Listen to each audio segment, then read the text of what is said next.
Hello everyone. आज हम start करने वाले हैं बहुत ही इंपॉर्टेंट टॉपिक क्लास 12th के फिजिक्स के इलेक्ट्रोस्टैटिक चैप्टर से, that is Gauss's theorem.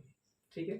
So Gauss theorem को कार्ल फ्रेडरिक गॉस ने बहुत ही कॉम्प्लिकेटेड या कॉम्प्लेक्स इलेक्ट्रिक फील्ड को सिमेट्री की हेल्प से बहुत ही इजीली और एक्यूरेटली कैलकुलेट करने के लिए बनाया था। ठीक है ना। So before starting Gauss theorem हमें कुछ इसके फंडामेंटल टॉपिक्स या फंडामेंटल पार्ट फैक्टर्स को पढ़ना बहुत ज़रूरी है, जैसे कि वो है इलेक्ट्रिक फील्ड,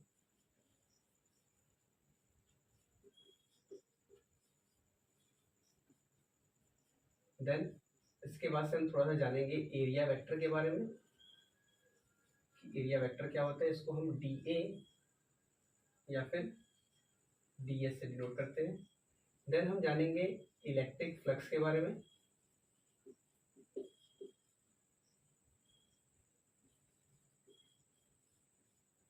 ठीक।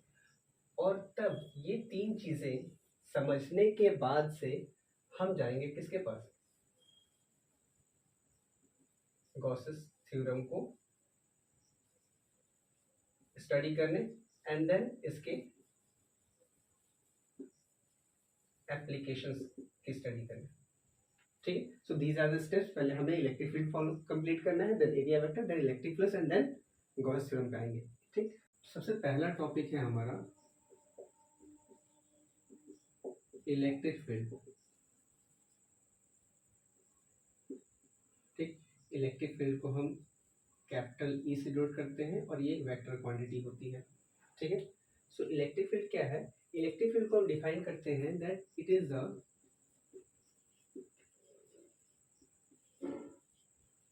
फोर्स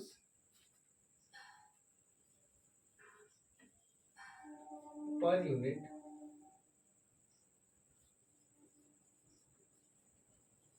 पॉजिटिव चार्ज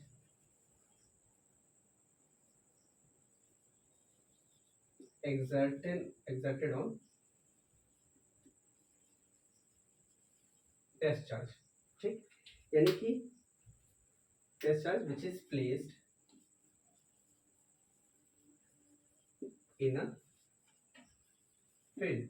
मतलब कि अगर कोई टेस्ट चार्ज किसी फील्ड में रखा हुआ है तो उस टेस्ट चार्ज के ऊपर कितना, उस पे फोर्स पर यूनिट एरिया कितना फील होता है, उसी को हम क्या बोलते हैं, इलेक्ट्रिक फील्ड बोलते हैं। डेफिनेशंस पे हम ज़्यादा नहीं जाएंगे। बेसिकली हमें यहाँ से फॉर्मूला क्या मिलता है, हमें मिलता है E is equal to force upon charge. ठीक। यहाँ से हम इसकी यूनिट की बातें कर ले तो हमारे SI यूनिट क्या हो जाएगी, न्यूटन पर कूलम। ठीक है। तो ये थी बातें किसकी, इलेक्ट्रिक फील्ड की। अच्छा, इसकी कुछ प्रॉपर्टीज हम देख लेते हैं। जैसे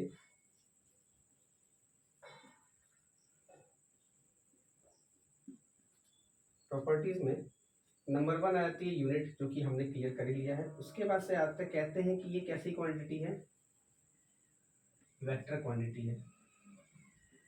क्यों भाई? ये वेक्टर क्वांटिटी इसलिए है बिकॉज की डायरेक्शन होती है, क्या डायरेक्शन होती है, ऑलवेज ओरिजिनेट। इलेक्ट्रिक फील्ड जो होती है उसमें रिप्रेजेंट कौन करता है, इलेक्ट्रिक फील्ड लाइंस, और उनकी फिक्स डायरेक्शन होती है, they always originate from positive end and at negative. ठीक। इलेक्ट्रिक फील्ड को बनाता कौन, इलेक्ट्रिक फील्ड लाइंस, वो ओरिजिनेट होती है पॉजिटिव चार्ज से, एंड होती है नेगेटिव पे। तो इनकी एक डायरेक्शन फिक्स है, दैट्स व्हाई इसको हम बोलते हैं कैसी क्वांटिटी है, वेक्टर क्वांटिटी है। सेकंड पार्ट इज इसका सोर्स क्या होता है, इलेक्ट्रिक फील्ड का सोर्स कौन होता है, ऑब्वियस सी बात है, सोर्स कौन होगा, चार्ज ही होंगे। ठीक। Then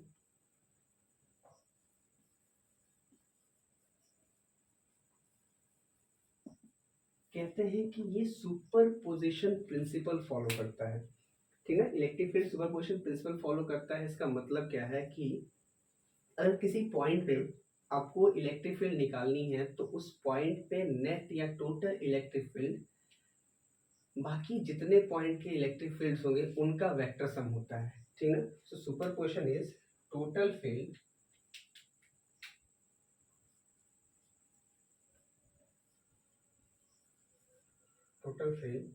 is the vector sum of all sum of fields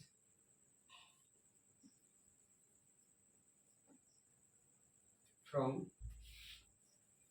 all charges means अगर मुझे मैथमेटिकली रिप्रेजेंट करना हो तो I total is equal to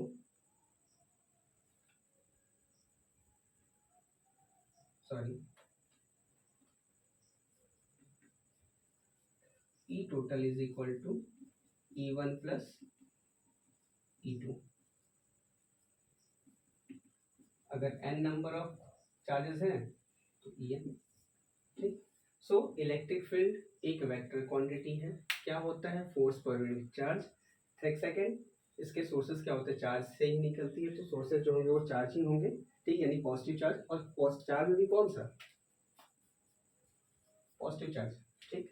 superposition principle follow करता है। दैट मीन्स टोटल फील्ड जो किसी भी पॉइंट पे टोटल फील्ड जो होगा वो अदर चार्जेस के फील्ड के वेक्टर सम के इक्वल होगा। सो ये स्टोरी थी किसकी? इलेक्ट्रिक फील्ड की। इसमें हमें ये फॉर्मूला मस्ट है, इस फॉर्मूले को हमें याद रखना है। ठीक है, इसके साथ आगे बढ़ते हैं एरिया वेक्टर के बारे में।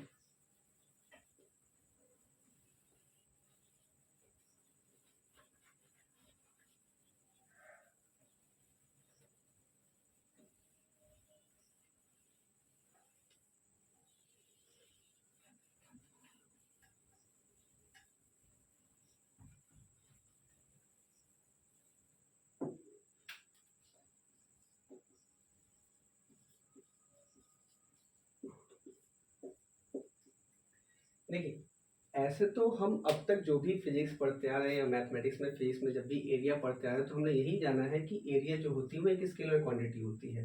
ठीक ना?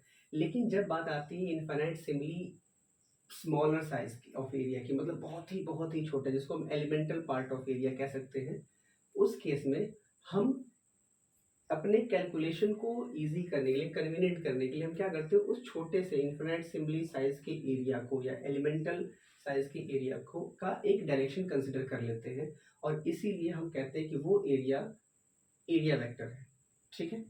सो अगर मैं इसकी डेफिनेशन की बात करूं तो it is a vector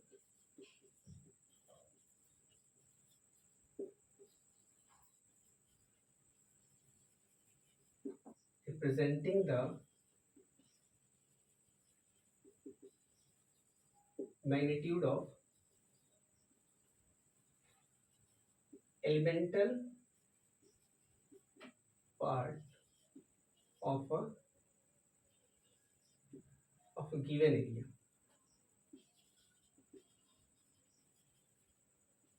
which has a certain direction। और इसकी डायरेक्शन की अगर हम बात करें कि एरिया वेक्टर की डायरेक्शन किधर होती है, ठीक ना? सो डायरेक्शन जो होती है always perpendicular to the surface. ठीक, एरिया वेक्टर की डायरेक्शन हमेशा सरफेस के परपेंडिकुलर होती है।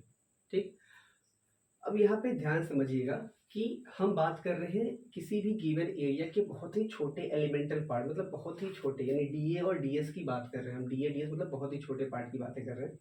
और इस केस में हमें जब भी उसकी डायरेक्शन होगी वो जिस भी सरफेस पे हमने कंसिडर किया, जो भी इफेक्टिव सरफेस है या गिवन सरफेस है, उसके परपेंडिकुलर होगा। बट यहाँ से ना दो चीज़ें निकल के आती हैं कि ये जो डायरेक्शन है, अगर इस डायरेक्शन को हम बात करें कि अगर आपको क्लोज्ड सरफेस दिया है तो एरिया वेक्टर की डायरेक्शन किधर होगी, और अगर ओपन सरफेस गिवन है तो एरिया वेक्टर की डायरेक्शन किधर होगी। ठीक है।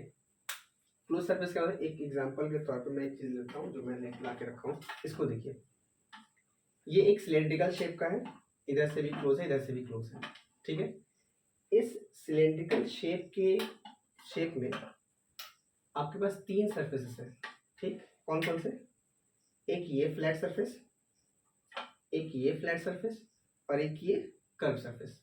ठीक, अगर मैं इसको इस सरफेस को इफेक्टिव सरफेस एरिया कंसिडर कर रहा हूँ, अगर मैं इसको मैं इफेक्टिव सरफेस कंसिडर कर रहा हूँ, तो एरिया वेक्टर क्लोज्ड सरफेस में क्या होगा, एक चीज तो कंफर्म है कि ऑलवेज कैसा होता है, परपेंडिकुलर। तो यहाँ से एरिया वेक्टर की डायरेक्शन ऐसे परपेंडिकुलर तो होगी, लेकिन आउटवर्ड होगी, कहीं भी अंदर की तरफ नहीं होगी, यहाँ से आउटवर्ड होगी। एग्जैक्टली वैसे ही अगर इस सरफेस में एरिया वेक्टर की डायरेक्शन की बात करें, तो यहाँ से ऐसे आउटवर्ड होगी, ये अंदर की तरफ कभी नहीं हो सकती।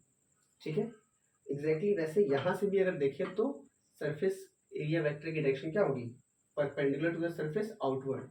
सो क्लोज्ड सरफेस में एरिया वेक्टर की direction perpendicular to the surface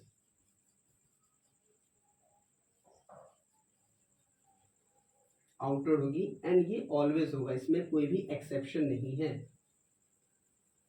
ठीक है, लेकिन अगर यही हम ओपन सरफेस की या फ्लैट सरफेस की बात करें, जैसे यही सिलेंडर का मैं केवल ये पार्ट ले लूँ, ठीक है, सो इस पार्ट में अगर मैं बात करूँ कि यहाँ से अगर मेरा इफेक्टिव एरिया ये है, इफेक्टिव सरफेस एरिया ये है, तो इसका एरिया वेक्टर क्या होगा, ये इधर भी हो सकता है, इधर भी हो सकता है। अगर मैंने इस पार्ट इस सरफेस को इफेक्टिव कंसिडर करके रखा है तो मैं इधर लूंगा, अगर मैंने इस सरफेस को कंसिडर कर रखा है इफेक्टिव सरफेस एरिया, तो मैं इधर लूंगा। तो ओपन सरफेस में परपेंडिकुलर टू द सरफेस किसी भी तरफ हो सकता है, depending upon your effective surface, जो आपने इफेक्टिव सरफेस एरिया कंसिडर करा है। ठीक है ना, तो ओपन सरफेस के लिए perpendicular to the on both side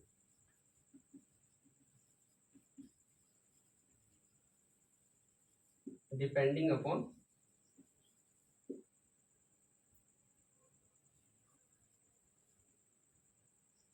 convention.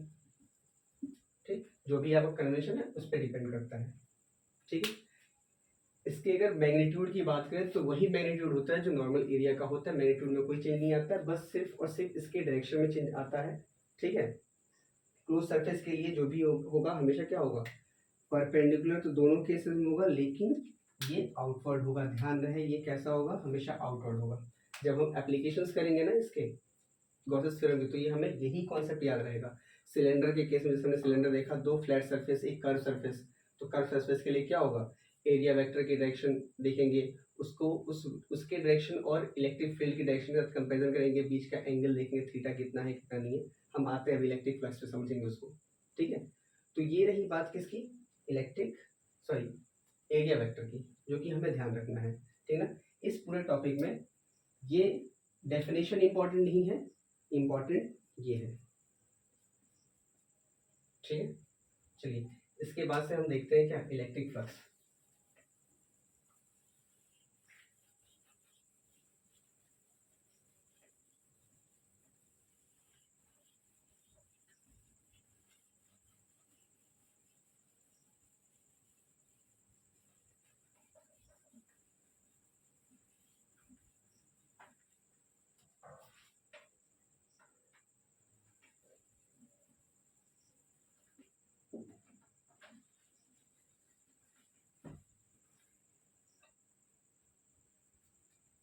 Okay, so next topic जो हमारा है वो है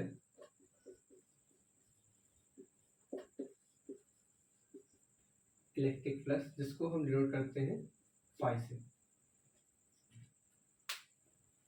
कहते हैं इलेक्ट्रिक फ्लक्स क्या है, तो इलेक्ट्रिक फ्लक्स है किसी भी इफेक्टिव सरफेस एरिया के परपेंडिकुलर कितनी amount of electric field line pass हो रही है। जैसे फॉर एग्जांपल मान लीजिए कि मैंने ये एक वेसल लिया था, ठीक ना, यहाँ से ऐसे इलेक्ट्रिक फील्ड लाइन्स पास हो रही हैं, तो इस जो इफेक्टिव सरफेस एरिया है, इस सरफेस एरिया से कितना amount of electric field lines pass हो रही है, उसी को कहते हैं इलेक्ट्रिक फ्लक्स।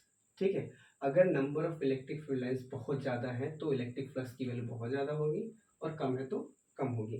ठीक, तो इसकी डिफिनेशन लिखते हैं, the amount of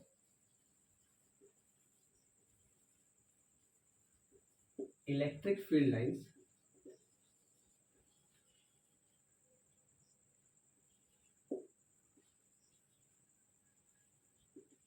passing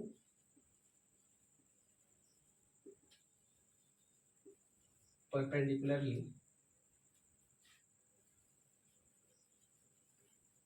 through the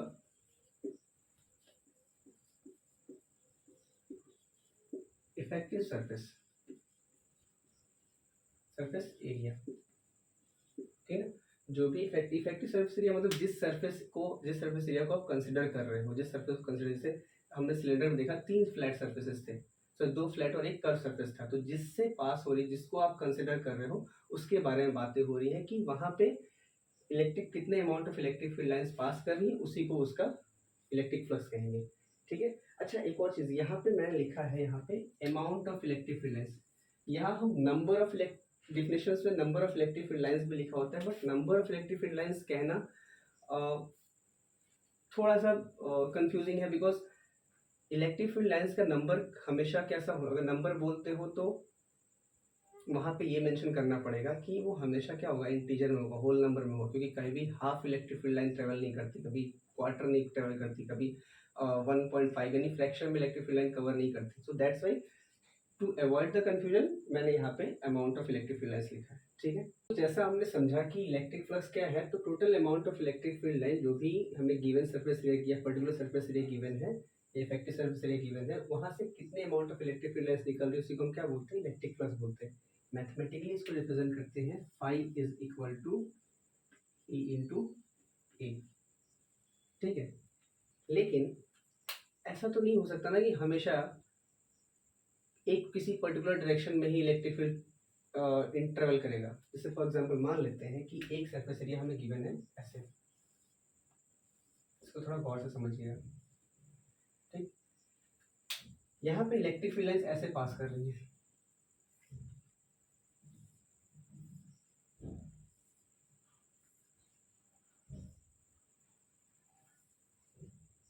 और अकॉर्डिंग टू डेफिनेशन अगर हमें इलेक्ट्रिक फील्ड निकालना है तो इलेक्ट्रिक फील्ड लाइंस को उस सरफेस एरिया के परपेंडिकुलर पास करना होगा। अब सपोज करो कि ये अगर मान लेते हैं ये सरफेस है, तो सरफेस के ऐसे परपेंडिकुलर जा रही होती है इलेक्ट्रिक फील्ड लाइंस, लेकिन अब की बार कैसे जा रही है, ऐसे जा रही है। तो जब ऐसे जा रही है तो इफेक्टिव सरफेस का सरफेस एरिया आप तो हमेशा परपेंडिकुलर लोगे, यानी कि इसका अगर मान लेते हैं छोटा सा एरिया डी है, तो ये इसकी डायरेक्शन किधर होगी, डी होगी, ठीक। लेकिन इलेक्ट्रिक फील्ड की डायरेक्शन किधर है, वो एरिया वेक्टर से एक पर्टिकुलर एंगल बना के जा रहा है, ठीक ना। तो देखो ये है डायरेक्शन किसकी, इलेक्ट्रिक फील्ड की, यानी कुछ ऐसा है जैसा हमने वेक्टर में पढ़ा था, रेजोल्यूशन ऑफ वेक्टर में, कि अगर वेक्टर ये ऐसे इलेक्ट्रिक फील्ड ई गिवन है, ठीक ना, और ये हॉरिजॉन्टल से अगर मान लेते हैं थीटा एंगल बना रहा है, तो इसका जो ई का हॉरिजॉन्टल कंपोनेंट होगा वो क्या होगा, ई कॉस थीटा होगा, तो ये क्या होगा, ई साइन थीटा होगा। तो एग्जैक्टली वैसे ही इस इलेक्ट्रिक फील्ड का वो कंपोनेंट जो फ्लक्स के लिए रिस्पॉन्सिबल है वो कौन सा होगा, कॉस वाला, ठीक ना, साइन वाला तो होगा नहीं। तो फ्लक्स के लिए रिस्पॉन्सिबल कौन सा कंपोनेंट है, इस पर्टिकुलर डायरेक्शन में अगर एक किसी पर्टिकुलर एंगल पे जा रहा है इलेक्ट्रिक फील्ड हॉरिजॉन्टल से, तो कौन सा इफेक्टिव कंपोनेंट होगा, वो होगा ई cos theta. So in this case जो हमारा फ्लक्स निकल के आता है वो क्या होता है, हम ई की जगह लेते हैं ई कॉस थीटा, ठीक, इनटू डी ए। और जैसा कि हमें पता है, क्या पता है, A B cos theta is equal to क्या होता है, A dot B, vector A dot B, ठीक। एग्जैक्टली वैसे ही E cos theta into D A, या आप इसको क्या लिख सकते हो, E D A cos theta, ये आपको मिल जाता है ई डॉट डी ए। अब क्योंकि हमें छोटे से एलिमेंटल पार्ट ऑफ एरिया का फ्लक्स निकालना है, तो हमारा फ्लक्स जो होगा वो भी क्या होगा, एलिमेंटल ही होगा। तो हमारे पास एलिमेंटल फ्लक्स की वैल्यू आ गई d phi is equal to E dot d A. This is the flux of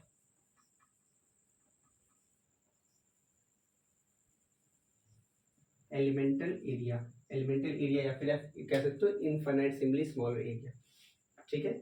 यहां तक की बात है। अच्छा, तो हमने यहां से दो चीजें समझी, क्या, कि अब अच्छा एक और चीज यहाँ से क्लियर, इसी कॉन्सेप्ट से क्लियर हो जाती है कि ये जो कॉस थीटा है, थीटा, ये थीटा कौन सा थीटा है, ये बिल्कुल यहाँ से देखो, यहाँ से कौन पास हो रहा था, ये एरिया वेक्टर, और ऐसे कौन जा रहा है, इलेक्ट्रिक फील्ड। तो ये थीटा जो है, that theta is the angle between area vector and electric field. ठीक है। सो इस क्वेश्चन में जो ये थीटा है, यानी कि आप अगर इसे लिखे डी फाई, इसको भी एक फॉर्मूला बना लेते हैं, d phi is equal to E D A cos theta. ठीक, तो यहाँ से एक चीज क्लियर है कि अगर थीटा, यहाँ पे जो थीटा है वो थीटा क्या है, angle between area vector and electric field. ठीक, अगर कॉस थीटा की वैल्यू मैक्सिमम होती है, और कॉस थीटा की वैल्यू मैक्सिमम किस पे होती है, 0 डिग्री, कॉस 0 इक्वल टू 1 होता है। ठीक, और मिनिमम यानी निगेटिव किस पे होती है, 180 पे, और 0 किस पे होती है, जब 90 डिग्री पे। ओके, तो एक चीज कंफर्म है कि अगर एरिया वेक्टर और इलेक्ट्रिक फील्ड के बीच का एंगल 0 डिग्री है तो फ्लक्स मैक्सिमम होगा, बिकॉज कॉस 0 इक्वल की वैल्यू मैक्सिमम होगी। और अगर इलेक्ट्रिक फील्ड और एरिया वेक्टर के बीच का एंगल 180 डिग्री है तो फ्लक्स कैसा होगा, मिनिमम यानी निगेटिव होगा, निगेटिव यानी मिनिमम। और अगर एरिया वेक्टर और इलेक्ट्रिक फील्ड के बीच का एंगल अगर 90 डिग्री है तो फ्लक्स क्या होगा, 0 होगा। एग्जैक्टली यही कॉन्सेप्ट हमें इसके एप्लीकेशंस में हेल्प करता है। ठीक है, जैसे एक छोटी सी चीज समझते हैं, मान लेते हैं मैं इस सिलेंडर की बातें करता हूँ। ठीक है, इस सिलेंडर में अगर सपोज करो आप कि इलेक्ट्रिक फील्ड ऐसे इंटर हो रही है, ठीक है, इलेक्ट्रिक फील्ड ऐसे जा रही है लेफ्ट टू राइट। ठीक, तो अगर मैं इधर पे एक छोटा सा डीए ले लूं, यहाँ पे ऐसे इंटर कर रही थी, तो इस डीए का एरिया वेक्टर तो इधर होगा, लेकिन इलेक्ट्रिक फील्ड कहाँ जा रही है, इनसाइड। ठीक, तो एरिया वेक्टर इधर, इलेक्ट्रिक फील्ड उधर, तो बीच का एंगल कितना हो गया, 180। तो 180 तो यहाँ पे इस पॉइंट पे जो होगा, जहाँ से फ्लक्स इंटर कर रहा है, यहाँ पे जहाँ से फील्ड इंटर कर रहा है, यहाँ पे इलेक्ट्रिक फ्लक्स क्या हो जाएगा, निगेटिव। लेकिन वही अगर इस तरफ देखें, इसी को मैं इधर घुमा दूँ और ऐसे इलेक्ट्रिक फील्ड जा रही थी, और इसी पे जहाँ से इलेक्ट्रिक फील्ड बाहर निकल रही है, ऐसे बाहर निकल रही है, तो इस डीए, इसका भी एरिया वेक्टर कहाँ होगा, इस तरफ। इलेक्ट्रिक फील्ड भी सेम डायरेक्शन में, अगर दोनों सेम यानी पैरेलल है तो थीटा की वैल्यू 0, कॉस 0 की वैल्यू 1, यानी यहाँ पे जो फ्लक्स होगा क्या होगा, मैक्सिमम होगा। ठीक है, ये क्या है, इलेक्ट्रिक फील्ड ऐसे इंटर कर रही थी। तो याद रखिएगा, जब भी किसी बॉडी में, क्लोज बॉडी में, अगर इलेक्ट्रिक फील्ड जहाँ से इंटर करती है, जहाँ से इंटर करेगी वहाँ पे फ्लक्स निगेटिव, जहाँ से बाहर निकलेगी वहाँ पे flux positive. Then what about this surface, सर इलेक्ट्रिक फील्ड तो ऐसे जा रही थी, इस सरफेस का एरिया वेक्टर नीचे होगा, नीचे होगा, तो इलेक्ट्रिक फील्ड और एरिया वेक्टर के बीच का एंगल कितना हो गया, 90 डिग्री, और कॉस 90 कितना होता है, 0। तो कुल मिला के इलेक्ट्रिक फ्लक्स कितना हो गया, 0। बिल्कुल यही कॉन्सेप्ट हमें सारे एप्लीकेशंस को सॉल्व करते वक्त लगाना है, जब हम इनफाइनाइट वायर की बातें करेंगे, जब हम स्फीयर की बातें करेंगे, जब हम आगे जो भी चीज़ें करेंगे, उन सब में यही कॉन्सेप्ट अप्लाई होना है। ठीक है ना, बस क्या होगा, सबका सरफेस एरिया चेंज जाएगा।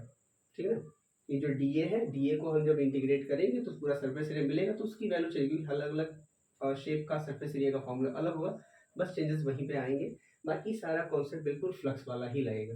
ठीक है, चलिए एक क्वेश्चन कर लेते हैं, एक क्वेश्चन देख लेते हैं बिल्कुल ऐसे ही।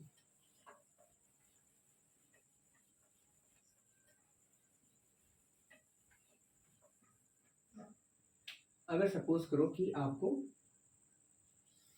एक ऐसे बॉडी दी गई है, एक हेमिस्फीयर मान लेते हैं, एक हेमिस्फीयर गिवन है। ठीक है, अब इस हेमिस्फीयर में दो सरफेस है, एक ये कर्व सरफेस है, ठीक है, और एक जो है फ्लैट सरफेस है, और यहाँ पे इलेक्ट्रिक फील्ड लाइन जो है वो ऐसे पास हो रही है।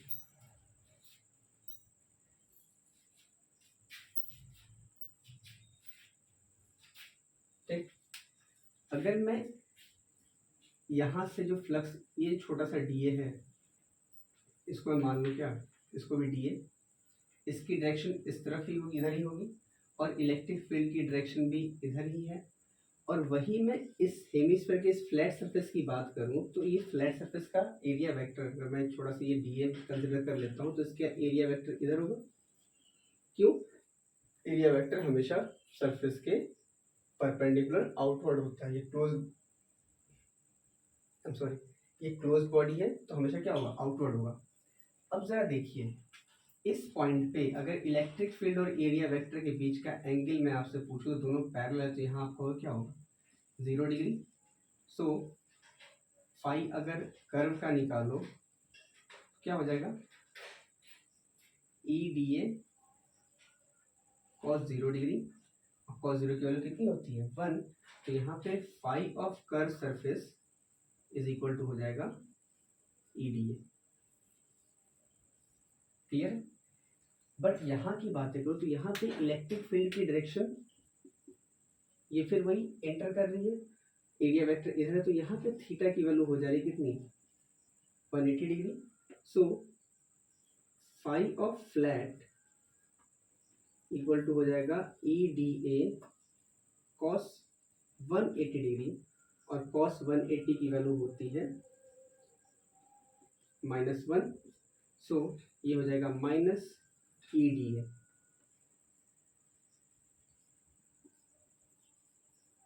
ठीक है? अगर हमसे नेट फ्लक्स पूछा जाता, बॉडी का नेट फ्लक्स यदि पूछा जाता तो कितना हो जाता? एक पॉजिटिव दूसरा नेगेटिव, क्या होता? 0। ठीक है? तो ये रहा एक सिंपल सा क्वेश्चन। अब एक और क्वेश्चन देखते हैं। बस हमें क्या याद रखना है कि हमें सॉल्व करते वक्त एंगल जो है इलेक्ट्रिक फील्ड और एरिया वेक्टर के बीच का एंगल को ध्यान में रखना है और फिर सॉल्व करना है। ठीक है? एरिया वेक्टर की डायरेक्शन देखनी है किस तरफ है, और वो with respect to electric field कितना डिग्री एंगल बना रहा है। ठीक है? पैरेलल है तो 0, परपेंडिकुलर है तो 90, और अगर एंटी पैरेलल है तो 180। और 180 पे क्या मिलेगा? नेगेटिव यानी मिनिमम फ्लक्स मिलेगा। 0 डिग्री पे यानी पैरेलल है तो मैक्सिमम फ्लक्स मिलेगा, और अगर 90 डिग्री है तो 0 फ्लक्स मिलेगा। अगला क्वेश्चन है कि सपोज करिए कि एक आपके पास क्यूबॉइड है,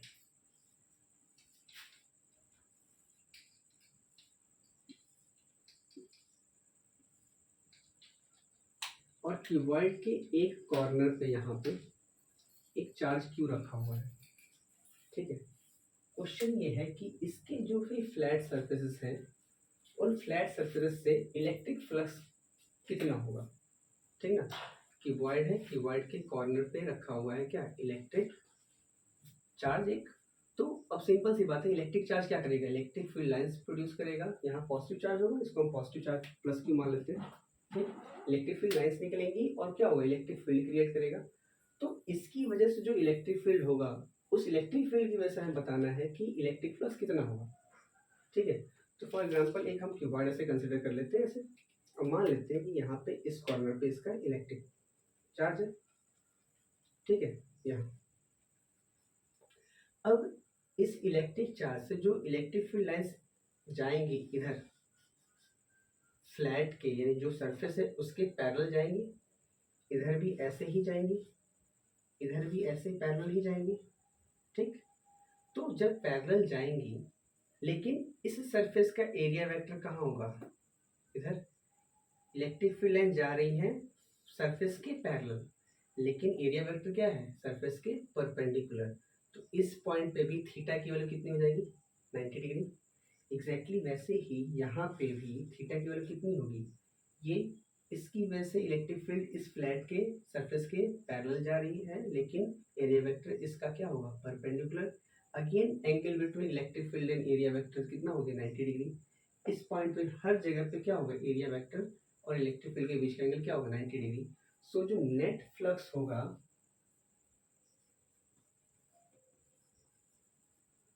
नेट फ्लक्स या फिर नेट फ्लक्स नहीं,